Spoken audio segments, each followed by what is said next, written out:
لفظ لفظ حکمتیں ابر علم کہیں سے برستی بارشیں شرع کے امور سے دین کے شعور سے. دل کی بیماریوں میں سے ایک بیماری جس کا خصوصی طور پہ قرآن مجید نے تذکرہ کیا ہے وہ ہے کہ دل میں بعض دفعہ اتنی بے حیائی آ جاتی ہے، اتنی فحاشی آ جاتی ہے، اتنی بد کرداری آ جاتی ہے کہ وہ ہر بچی، ہر بیٹی، ہر بہو، ہر خالہ، ہر ماں کو بری نگاہ سے دیکھتا ہے. یہ دل کا مریض ہوتا ہے. حتیٰ کہ اللہ رب العزت نے پیغمبر کی ازواج کے بارے میں، ہماری ماں کے بارے میں یہاں تک کہہ دیا یا نساء النبی لستن کاحد من النساء، اے نبی کی بیویو تم عام عورتوں کی طرح نہیں ہو، تمہارے ایک خاص مقام ہے، تمہارا ایک خاص مرتبہ ہے. تم بھی جب بات کرو تو لچکدار لہجے سے بات نہ کرنا. فَيَطْمَعَ الَّذِي فِي قَلْبِهِ مَرَضٌ، مدینے میں کچھ منافق بھی رہتے ہیں، وہ منافق دل کے اتنے مریض ہیں کہ نعوذ باللہ کہیں وہ تمہارے جیسی مقدس ہستیوں کے بارے میں اپنے دل میں برے خیال نہ لائے. یہ دل کا بہت برا مرض ہوتا ہے. یہی مرض ہے جس کو مغرب کی دنیا نے آج ویلنٹائن ڈے کا نام دے دیا. اس حیا باختگی کو، اس آوارگی کو، اس اوباشپن کو، اس بد تہذیبی کو. اور یہ مرض ختم نہیں ہوتا، کبھی بھی ختم نہیں ہوتا. آپ کیا سمجھتے ہیں کہ دل کا یہ مریض کبھی تندرست ہو جاتا ہے؟ نہیں ہوتا. اس لیے جو دل کا ایسا مریض ہے اس کی سزا اللہ نے رکھی ہے.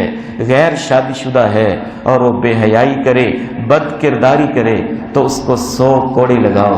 شادی شدہ ہے تو پھر اس کا علاج ہی کوئی نہیں، گڑھا کھود کے پتھر مار کے اس کے ناپاک وجود سے دنیا کو صاف کر دو. مغرب نے جب اس مرض کا علاج نہ کیا تو کیا وہ بے پردگی سے ان کا مرض ختم ہو گیا، ہوس ختم ہو گئی؟ نہیں.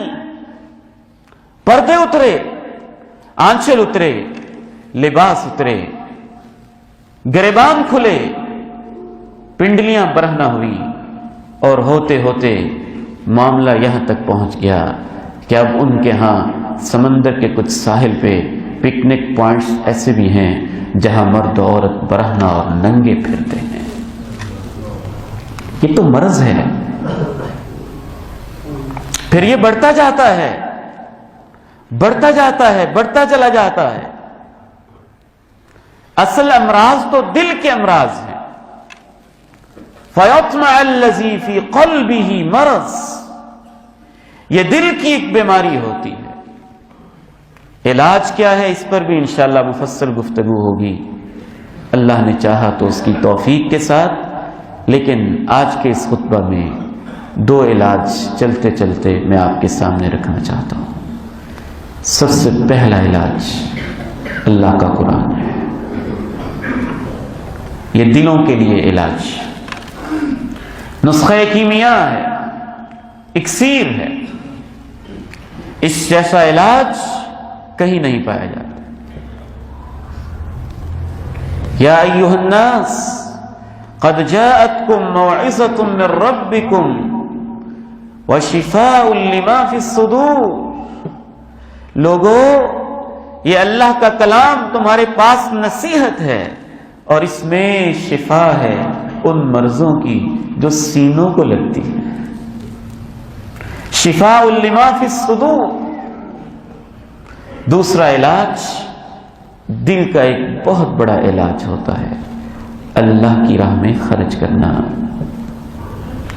اس سے گناہوں سے انسان پاک بھی ہوتا ہے اور دل میں اللہ کی محبت پیدا ہوتی ہے، انسانیت کی محبت پیدا ہوتی ہے، دل کو زندگی ملتی ہے۔ خذ من اموالہم صدقۃ، اے میرے پیارے نبی آپ ان کے اموال سے صدقہ لیا کریں، تطہرہم، اس صدقے کی برکت سے آپ ان کو پاک کر دیں گے، وتزکیہم بہا، اور اس صدقے کی برکت سے آپ ان کا تزکیہ بھی کریں گے۔ شیخ الاسلام امام ابن تیمیہ رحمہ اللہ اس آیت کی تفسیر میں فرماتے ہیں تطہیر اور تزکیہ دو علیحدہ علیحدہ چیزیں ہیں۔ تطہیر کا مطلب یہ ہے کہ صدقے کی برکت سے انسان گناہوں سے پاک ہو جائے گا، اور تزکیہ کا مطلب یہ ہے وہ نیکیوں کے لیے تیار اور آمادہ ہو جائے گا، اس کے لیے نیکیاں کرنا، باقی نیکیاں کرنا آسان ہو جائے گا۔ اللہ تعالیٰ سے دعا ہے مجھے اور آپ کو اپنے دل کی فکر کرنے کی توفیق نصیب فرمائے۔ وآخر دعوانا ان الحمد للہ رب العالمین۔